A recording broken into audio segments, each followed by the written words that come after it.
I'm Joanna of Custom Quilts, and today I'm going to show you a really cool tutorial on how to make a text wall hanging. So today I'm going to be using the Janome Quiltmaker Pro 18 Longarm, and the great thing about this tutorial is you can use literally any word. You can use a name, you can use a last name, and so I've done this in the past, like with my daughter's name, and I've quilted around it and made it look really cool. And so since I live in Texas and I'm in like the thick of, it feels like the thick of summer, we still have 2 days of spring left. I picked the word summer. And so what I did is I found a font that I liked. I went and typed the word summer out. I made it really large and then I printed it out. And then the next step is with a utility knife, you're gonna cut those letters out and make your own stencil. And so then you're gonna center your stencil on your fabric. I picked this nice, cool blue colored fabric to kind of remind me of like a beachy ocean color, not the hot colors of summer, right? And so I centered my stencil on my fabric and I used a fine line friction pen to trace the word summer. And so it's really light. You can't hardly see it because it's so light. But you should know that this is iron erasable. And what that means is the print won't go away until I put a hot iron to it. And so these pens are kind of notorious for leaving ghost lines. What that means is there will be a little white faint line after it's gone, and it can even come back if it's exposed to colder temperatures. So just know that if you want the line completely gone, maybe use white chalk or another marking utensil that you're confident is gonna completely erase. Okay, so I've traced my nice word, my summer word. And so what I'm going to show you how to do today is how to quilt all around that word to create this really cool trapunto effect. And so without all the extra work, right? And so what I've done here is I've loaded my backing fabric onto my Janome Quiltmaker Pro 18 Longarm frame. And my backing is about 6 inches taller and 6 inches longer than my wall hanging fabric is. And there's a little bit excess on the sides too, so that my clamps have something to grip onto. And my actual wall hanging, I cut the fabric a little bit bigger than I want the finished product to be, just so that I have some to trim down if I want to make it smaller, or if I want to keep it big and make like a really big throw pillow or a bolster pillow, something like that, that I have the freedom to do that after the fact. And so what I'm gonna do is, after I've loaded my backing fabric, I'm gonna load 2 layers of batting. And so what this does is it helps create a lot of loft on the relief quilting, so that those letters are really poofy and puffy and, you know, they stand out really well. So I've first loaded 1 layer of 100% cotton batting, and then on top of that, I did a layer of wool batting. And then I went ahead and loaded my top fabric.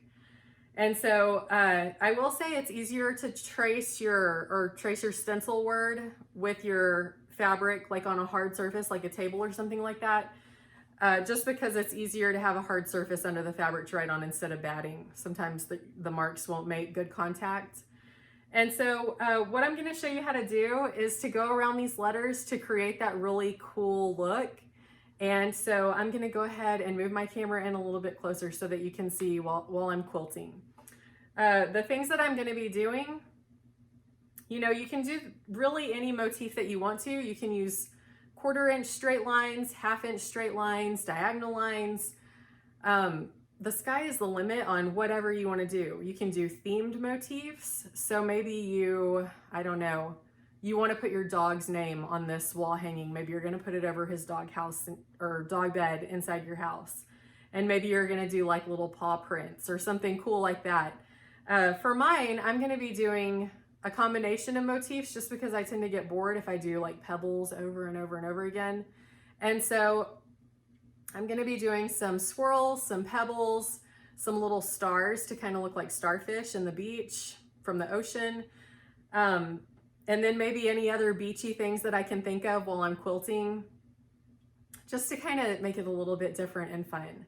Okay, so I'm gonna go ahead and move my camera in, and I hope that you'll give this a try at home. This is a really excellent technique, super easy, laid back, and very forgiving, you know, because the more quilting there is, the more it kind of hides any mistakes that you might make. All right, and so you can see here that I've got my word summer. So what I'm gonna do is I'm gonna move the long arm down here, and I'm gonna start with the letter S. So I'm going to press my needle down button, and I'm gonna press needle up, and that's gonna bring my bobbin thread up. So I'm going to do a couple of stitches in place to secure my threads before I start quilting.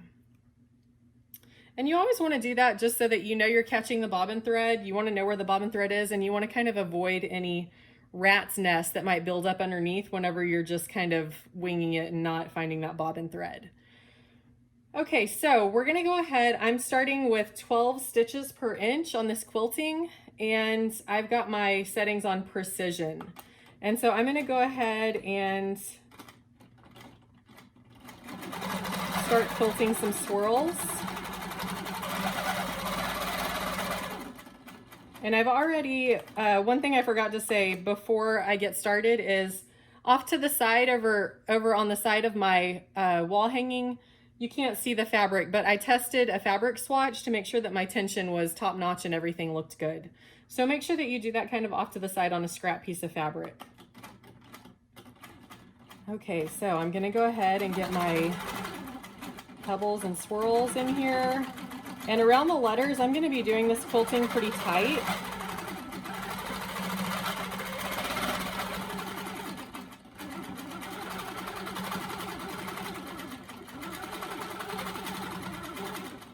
Because I really want those letters to stand out and really pop. Okay, and now an option that you have here, sometimes I don't like to quilt actually like on top of the lines, but if you really want your quilting to stand out and you want the letters to be very obvious, then you have that option to go ahead and quilt directly on the lines that you drew. I think I'm gonna go ahead and do that just to give a little bit extra definition to this wall hanging.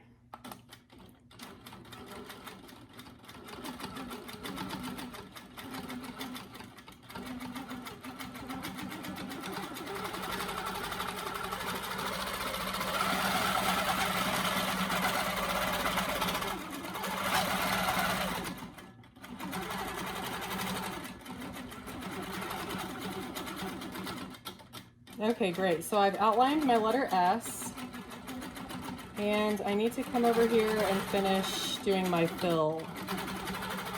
It's also great to do that because then you kind of have a border around your letter, and so you can do like partial pebbles as I've done here, and really help that to stand out a little bit more. So I'm going to do a pebble all the way over to the letter U, and then I'm going to go ahead and trace that letter U while I'm over here.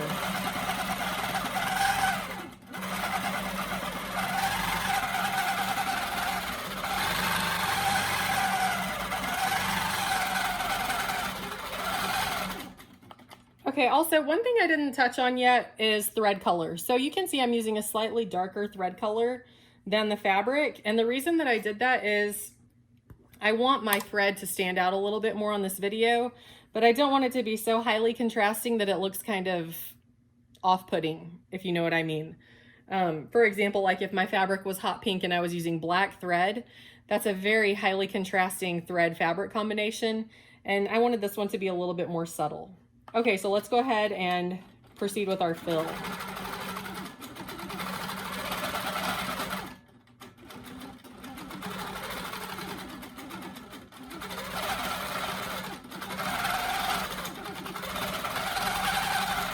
Okay, so I think I'm going to do a little starfish right inside here. Doesn't have to be perfect. It can look kind of whimsical and fun, you know. Give it that breezy, beachy look. Very nice.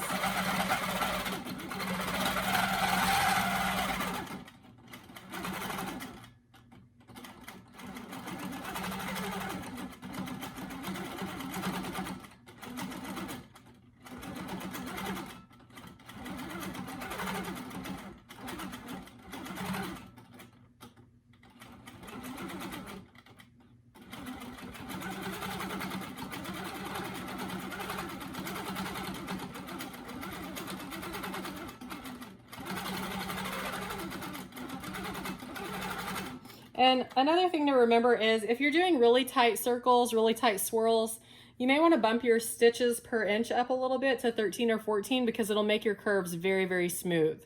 So the tighter or sharper a curve you're doing, the higher you want your stitches per inch to be because it'll help smooth out those curves. So if you're seeing kind of jagged edges on your curves, you may want to bump up your stitches per inch.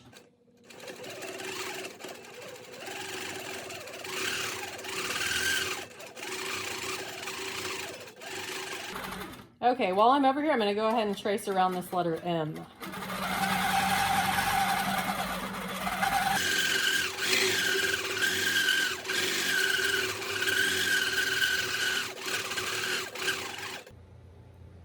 Okay, so I'm going to continue filling this area in until I've completely filled in all around the S. Then I'm going to come around and do around the U and the M. And so hopefully you'll kind of get the gist of what I'm doing here with this. And I'm going to keep kind of mixing it up and doing swirls and pebbles, alternating with some cute little starfish.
Okay, so you can see that I've gotten kind of the basic outline with the exception of the R over here all by itself.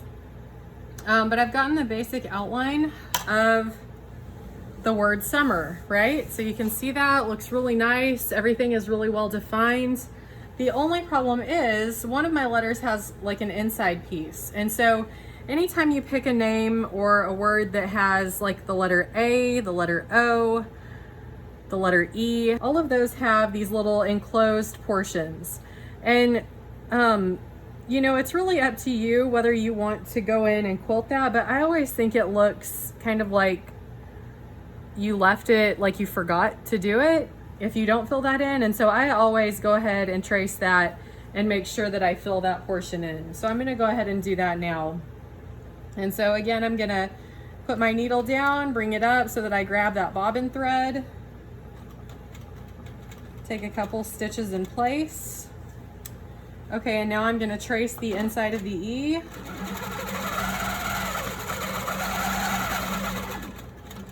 And then I'm gonna go ahead and fill that portion in.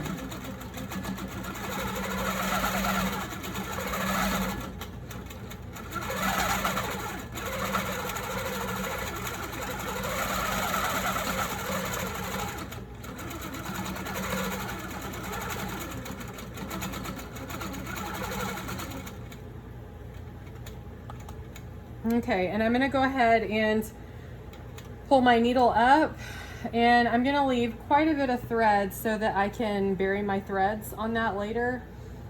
It's kind of personal preference what you want to do on a wall hanging. If you want to just stitch in place a couple of stitches or shorten your stitch length so that you know you're going to get a good secure finish, then maybe you don't need to bury your threads. But on something like this, I always do, because I'm worried that people are going to, you know, inspect it up close, or I just don't want those threads coming out.